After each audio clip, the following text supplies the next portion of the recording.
दरम्यान छत्रपती संभाजीनगरमध्ये कोणते नेते आपल्या कुटुंबातील सदस्याला उमेदवारी मिळावी यासाठी इच्छुक आहेत, ग्राफिक्सच्या माध्यमातून एक नजर टाकूया। संजय शिरसाट मंत्री आहेत, मुलगा सिद्धांत आणि मुलगी हर्षदासाठी प्रयत्नशील आहेत। आमदार प्रदीप जयस्वाल मुलगा ऋषिकेशसाठी प्रयत्नशील आहेत। माजी आमदार किशनचंद तनवाणी मुलगा आणि भावाला उमेदवारी मिळावी यासाठी आग्रही आहेत। माजी महापौर नंदू घोडेले हे स्वतःसाठी आणि पत्नीसाठी आग्रही आहेत, तर माजी महापौर विकास जैन हे स्वतःसाठी आणि पत्नीला तिकीट मिळावं यासाठी आग्रही आहेत।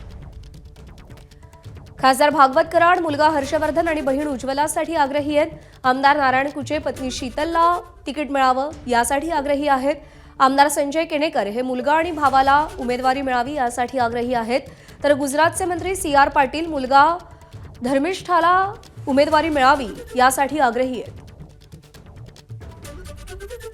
अंबादास दानवे भाऊ राजेंद्रसाठी प्रयत्नशील आहेत, तर चंद्रकांत खैरे मुलगा ऋषिकेश आणि पुतण्या सचिनसाठी आग्रही आहेत। ABP माझा, उघडा डोळे बघा नीट।